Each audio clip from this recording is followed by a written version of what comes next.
Hello mga day! So hindi naman halata na bagong gising ako dito mga Inday, no? So tara magkape tayo mga Inday kasi coffee is life talaga Habang nagkakape ako niyan mga Inday, tinitingnan ko talagang aking bananas dyan kasi umuulan talaga niyan sa panahon na iyan, no? At ayan mga Inday, yung aking bananas is nagpaano siya sa mga manok niya. Ganyan niya kamahal ang kanyang mga manok mga Inday. Ganyan niya kamahal ang mga manok niya mga Inday. Sa sobrang ano niya, ayaw niya mabasa mga Inday. Naligo na lang siya mga Inday para masamahan naman din niya.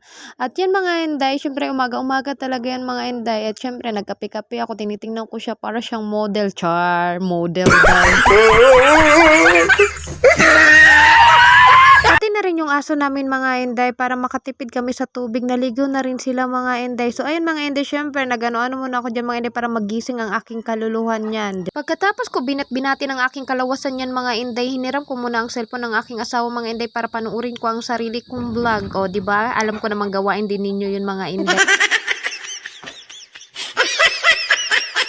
Habang nanonood ako sa sarili kong vlog mga Inday, tinitingnan ko muna ng aking asawa kasi yung manok niya mga Inday ay nininjeksyonan niya. Tapos ang ginawa ko mga Inday, naglalaba ako niyan mga Inday kasi naisip ko yung uniform pala ng asawa ko, isang piraso lang ay kailangan ko talaga siyang laban. Kaya kukusutin ko na lang siya mga Inday, sinali ko na lang din yung mga labahin namin na kahapon. Isinali ko na rin yung mga labahan namin na sinuot kahapon mga Inday, no? Naglaban na talaga ako kahapon para naman na hindi na ako matambakan mga Inday. Sinali ko na rin mga Inday, di ba? Ang gulo ng aking pagbo-voice over ba?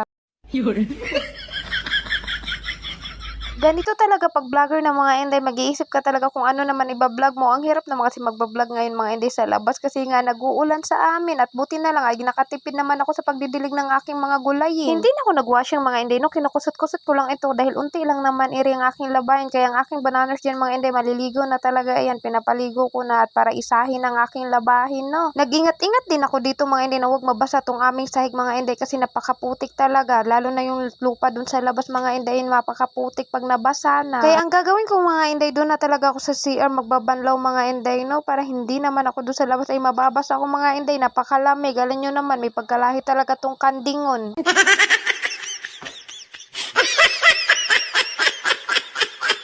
Kung hindi siguro ngayon umuulan mga Inday, nandun na siguro kami sa mundo ng ahoy mga Inday. Kaso umuulan, pasalamat din ako na umulan mga Inday para naman madiligan ang aking mga halaman. No? So sa ano na lang yung next, kung hindi uulan mga Inday, mga ngahoy kami. Pagkatapos ko magkusot-kusot mga Inday ng aking labay, nagbabanlaw na ako dito mga Inday, no? Para naman ang aking na madryer at maisampay na at matuyo-tuyo rin naman. Pero manipis lang naman itong aking uniform ng aking asawa mga Napakasikip talaga dito sa aking CR mga Inday. Ang ginawa ko, pinagkasya ko na lang talagang aking sarili. Tsaka gusto ko kasi mga Inday, pag nagbanlaw ko sunod-sunod ba, yung hindi yung tapon-tapon. Gusto ko yan sunod-sunod. Ano daw, basta yun na yun.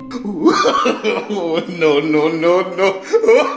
Ito talaga ang pinakamahirap mga Inday pag nagbablog ka, yung magbo-voice over ka na. Kasi lalo na pag mahabang vlog mo, ay naku, mauubusan ka talaga sa sasabihin mo sa iyong pagbo-voice over. Nagda-downy na ako dyan. Pagkatapos ko mag-downy niyan, ide-dryer ko na dyan para naman matuyo ng maaga mga Inday, no? So, tingnan nyo naman yung sangin ng sa amin ng mga ulan mga Inday. Pumapasok talaga dito yung ano ng ulan mga Inday. Puhon man kung ako man pagpapalarin dito sa aking pagbablog mga Inday, lalagyan ko talaga ng bubong yan mga Inday. So, hindi pa talaga tayo makaan ngayon kasi hindi pa talaga tayo nakaluwang-luwang mga Inday. Marami pa talaga tayong utang na hindi pa nababayaran. Pagkatapos ko na dyan magda-dryer mga Inday, so sinasampay ko na iri mga Inday, no? Pinagkasya ko na yung lahat yung nandyan sa taas ng mga labahan mga Inday. Kahapon ko yan siya pinaglabhan mga Inday ko. Nag-utal-utal pa talaga ako sa aking pagbablog mga Inday, no? So hanggang dito na lang ang aking video mga Inday. Naway paki-follow at share mga Inday ko, no? Salamat sa panonood.